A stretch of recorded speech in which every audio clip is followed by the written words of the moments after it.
Hello, I'm Teresa Nguyen, here at Crystal Bridges with the University of Arkansas for Art You Can See in a Day. The artwork I'm covering is The Old Arrowmaker by Edmonia Lewis. Edmonia Lewis was born to a Chippewa, an African-American father, and Haitian father. She was raised in western New York under her mother's Chippewa tribe. In her early childhood, she created things like occasions and baskets. She went to school at the age of 12, then later to Oberlin College in Ohio. There, classmates accused her of thievery and poisoning them. This caused her to leave college even though she was acquitted. She then moved to Boston and was inspired to sculpt.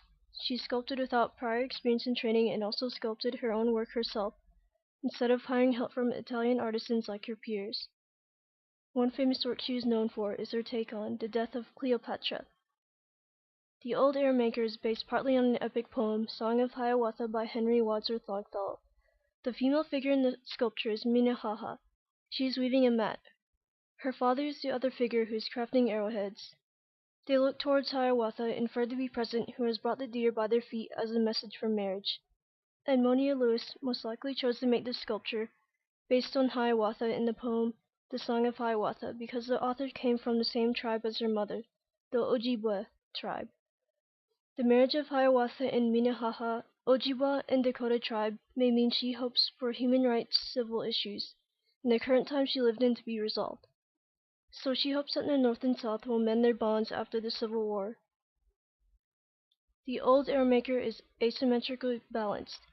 A lot of things are going on in the sculpture, yet it is still aesthetically pleasing. There's the gift of the deer, the father making the arrows, the daughter crafting the mat, the small foliage, and even the arrowheads lying on the ground promote equilibrium. The daughter and the father's traditional Native American clothing consist of irregular shapes. The accessories such as Hiawatha's and her father's bracelet and hairbands are closed, regular geometric shapes. She does a great job in portraying naturalistic features. The clothing folds look natural, the hair and the body proportions are realistic. The texture on the traditional clothing looks real, like it could be soft. The sculpture may have an iconographic methodology associated with it. For instance, Edmonia Lewis bases this sculpture on the text Song of Hiawatha by Wadsworth Longfellow. The single deer infers that the courting man is present, like in Longfellow's epic poem. The actions of the female daughter, Hiawatha, and the father directly correlate to the epic poem. Lewis's sculpture also takes an autobiographical approach. She is affected by Longfellow's poem because her mother was in the same tribe as Hiawatha.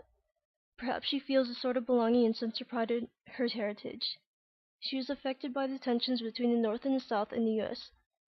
Like the symbolism of the two tribes joining in the poem and sculpture, she hopes that this sort of conflict between the North and South will be resolved in the real world.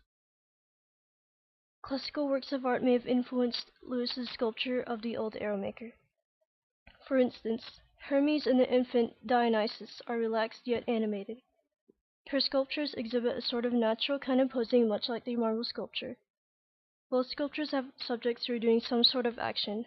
The faces also seem to lack expression in both sculptures. Hiawatha looks youthful, much like Hermes, but the father has some wrinkles in his face. Even though wrinkles are present, his body still seems somewhat youthful. Like the sculpture of Nike adjusting her sandal in the temple of Athena Nike, the drapery in both seem wet and clingy to the wearer. Though Hiawatha's clothing is not as exaggerated and not a relief, there is still a definitive outline of her knees and legs protruding from under the cloth. I chose this piece since I have never seen it before. I thought it would only be about Native American culture, but the sculpture's background had much more. I'm glad I chose Lewis's artwork since I learned about some history and the meaning of why it was created. Acceptance has always been an issue, even back then to the time of the epic poem and after the Civil War. Struggles with respect and acceptance of viewpoints, religion, race, or anything else that sets one person apart from another still separate people even today.